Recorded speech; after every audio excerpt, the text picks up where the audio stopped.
Romanos 14, 13. Pasamos ahora nuestras Biblias a la siguiente carta, Primera de Corintios, capítulo 8, donde nos quedamos el domingo pasado. Leemos a partir del versículo 9. Antes de entrar en el asunto que aquí se nos va a tratar, tenemos que hacer una introducción de definición, y es importante que podamos entender esta definición que vamos a hacer, porque va a ser importante a la hora de aplicarlo en nuestro contexto de tema que esta mañana vamos a mirar. Muchas veces estamos tentados a hacer una lectura rápida, ya sea de libros doctrinales o de libros proféticos o históricos, sin hacer un análisis realmente de lo que el texto nos está diciendo. Pero quiero que tengamos atención, en primer lugar, en este versículo 9, donde dice: pero mirad que esta libertad vuestra no venga a ser tropezadero para los débiles. En la Escritura, y centrándonos en el Nuevo Testamento, hay una palabra que se repite de manera constante, que se cita, libertad, que no es la palabra que nosotros tenemos aquí. La palabra en griego para libertad, de una manera más general, sería otra. Si miráis en el capítulo 10, que es un pasaje paralelo a este, y en el versículo 29, dice: la conciencia digo, no la tuya, sino la del otro, pues ¿por qué se ha de juzgar mi libertad por la conciencia de otro? Veis que es el mismo contexto del que está tratando Pablo, pero aquí esta palabra libertad es diferente. Sería la misma raíz que utiliza, por ejemplo, para decir que en Cristo somos libres, que hemos sido libertados por la obra de Jesús, que la verdad nos hará libres. Toda esa línea de pensamiento que se esparce por todas las Escrituras es la misma palabra. Pero cuando Pablo se está refiriendo aquí, ahora, en este momento, está utilizando otra palabra que es igual de común, pero que tiene un matiz diferente. Y lo curioso es que nuestras versiones, las versiones que utilizamos nosotros de la Reina Valera, utiliza la traducción de manera distintas, quizá pensando en el contexto en el que se encuentran. En este mismo versículo 9 nos dice libertad. Pero si avanzáis, primero si vais un poco hacia atrás, en el capítulo 7, si leéis en el versículo 4, está hablando de la relación del matrimonio, dice 7:4, la mujer no tiene potestad sobre su propio cuerpo, ni el marido, sino el marido, ni tampoco tiene el marido potestad sobre su propio cuerpo, sino la mujer. La palabra potestad es la que en nuestro versículo se traduce por libertad. Y potestad es capacidad o autoridad que se está ofreciendo. Si miráis ahora en el capítulo 9, avanzáis un poquito, en el capítulo 9, por ejemplo, en el 4 y 5, dice así Pablo: ¿acaso no tenemos derecho de comer y beber? ¿No tenemos derecho de traer con nosotros una hermana por mujer, como también los otros apóstoles y los hermanos del Señor y Cefas? Esa palabra derecho, tenemos derecho para comer, tenemos derecho para casarnos como los demás, es la misma palabra que tenéis en 1 Corintios 8 y 9. Así que ya traducimos de dos maneras distintas esta palabra. No solamente es de libertad, sino, como también hemos dicho, potestad por una parte, o un derecho adquirido, que se utiliza en otros lugares. Pero no solamente eso, sino que ahora miráis un poquito más adelante, en el capítulo 10, versículo 23, y un versículo muy importante para todos nosotros, creyentes, también en esta misma línea de pensamiento, dice: todo me es lícito, pero no todo conviene. Todo me es lícito, pero no todo edifica. Esa palabra lícito, es decir, que me es legal, me es aceptable de hacer, es la misma palabra que tenemos también en el capítulo 8, versículo 9. Y aún, si avanzáis un poquito más, en el capítulo 11, en el versículo 10, dice, por lo cual la mujer debe tener señal de autoridad sobre su cabeza por causa de los ángeles, se está refiriendo con respecto al velo y al pelo largo, cabello largo, pero fijaros lo que está diciendo de que tener esta autoridad, esa misma palabra también es la que encontramos en nuestro versículo. Así que hemos leído libertad, derecho adquirido, potestad, autoridad, lícito, toda una diferente manera de poder traducirlo. Y este matiz es muy importante porque quiero que tanto jóvenes en esta mañana como también los mayores debéis de tenerlo muy en cuenta a la hora de tratar el asunto que vamos a tratar. Mirad, en la línea de pensamiento que está trayendo Pablo está hablando de unos derechos que nosotros vamos a adquirir por una posición que hemos recibido. Ahora tenemos cierta autoridad o cierto dominio o capacidad para poder obrar o actuar de una manera concreta.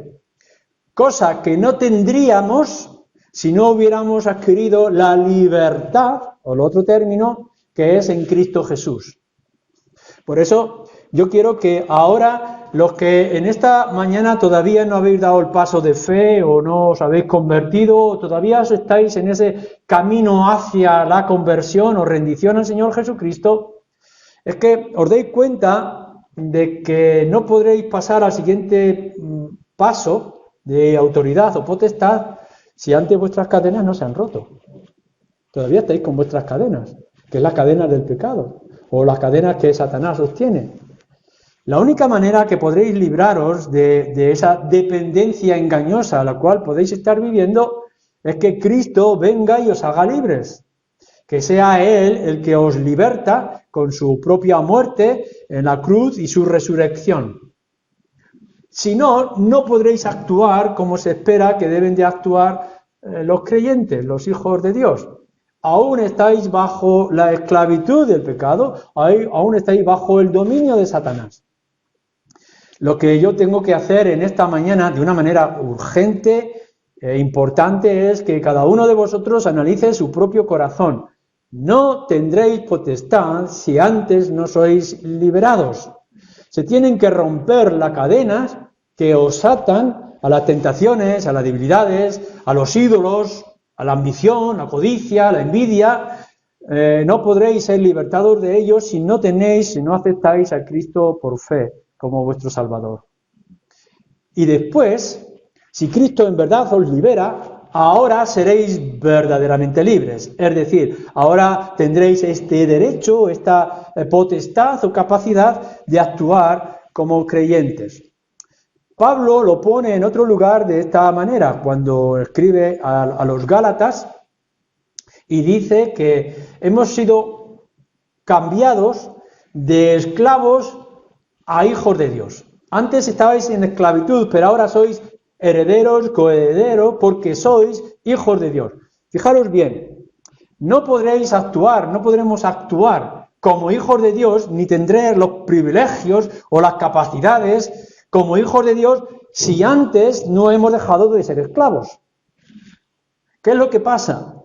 Que muchos pensando ser cristianos o intentando imitar lo que hay a su alrededor, quieren hacer y quieren actuar, quitar todos los temores y perjuicios que pueda haber alrededor, pero no pueden.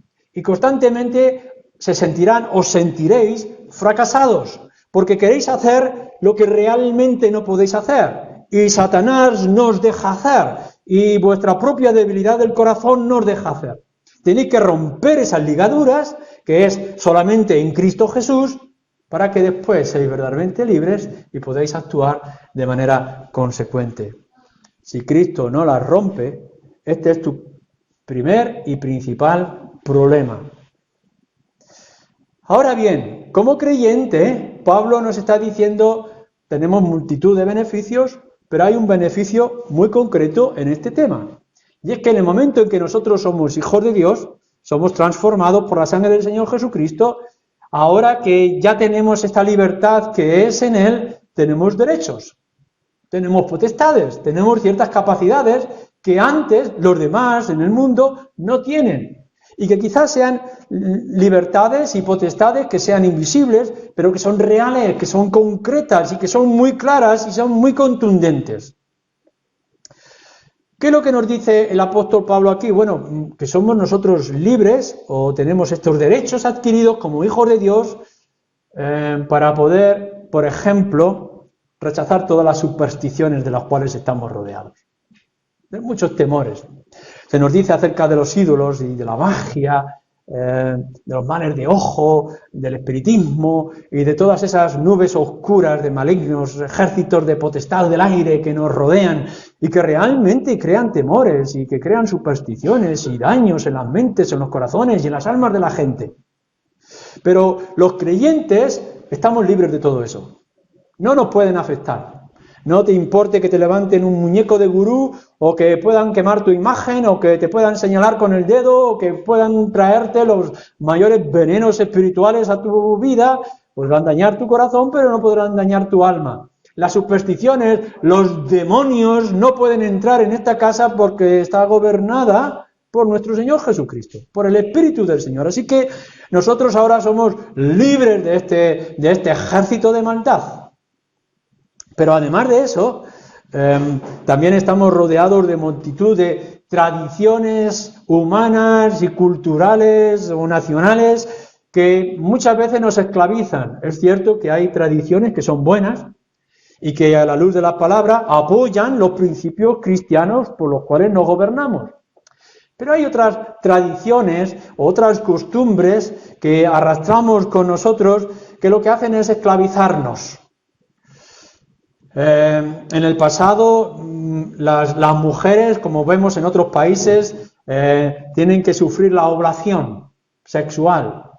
O en otro tiempo, las viudas deberían de morir con sus maridos cuando estos morían. O en nuestro propio país, las viudas tendrían que vestir el luto casi el resto de sus vidas.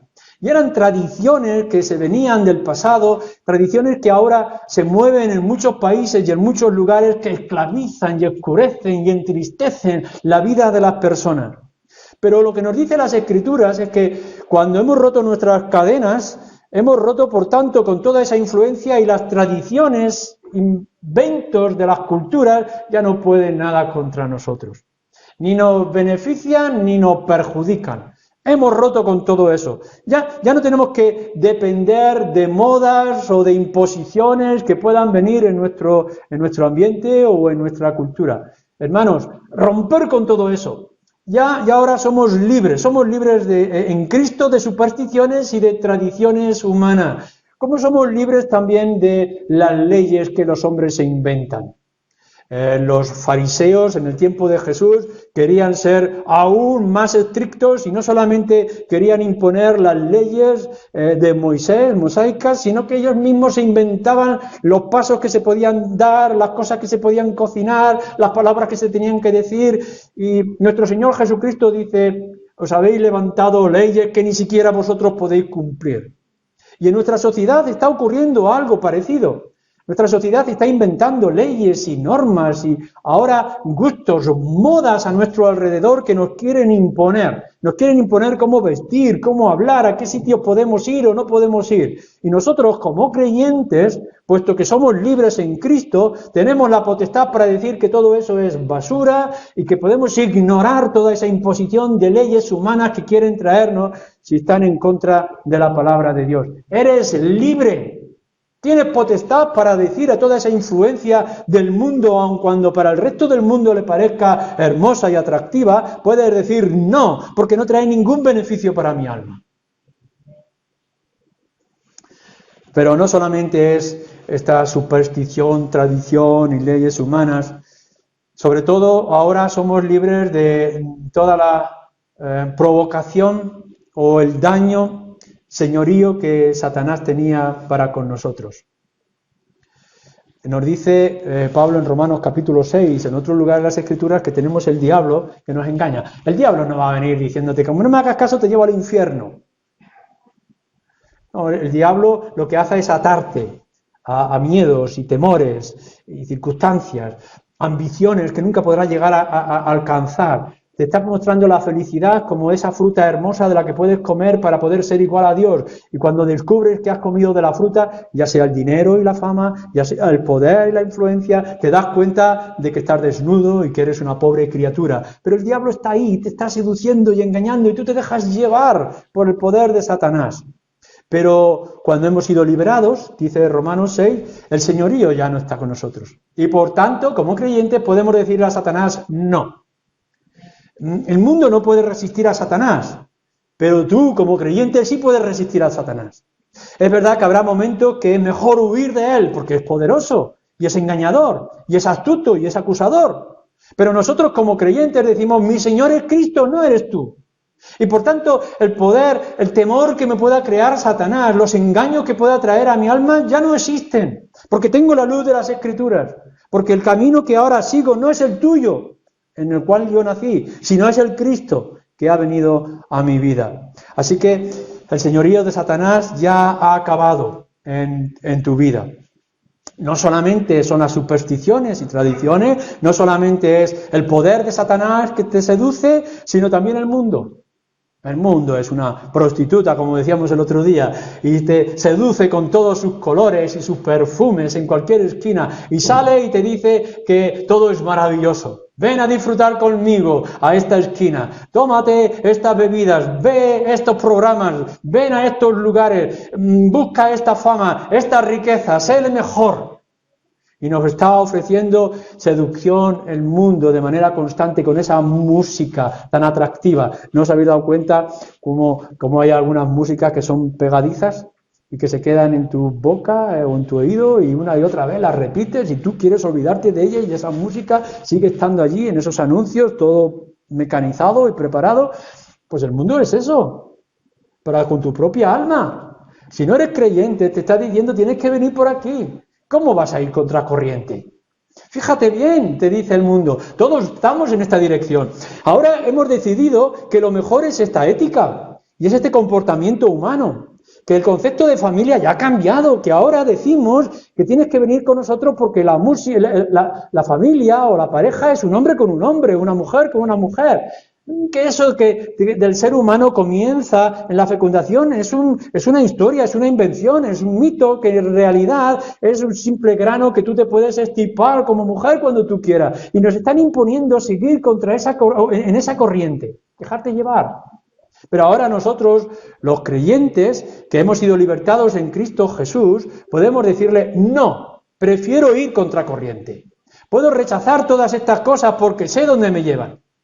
De la misma manera que Moisés, que tenía todas las ventajas y todos los bienes de Egipto, prefirió dejar toda aquella comodidad por los inconvenientes de ser el Cristo porque sabía que su reino es mucho más grande y extraordinario.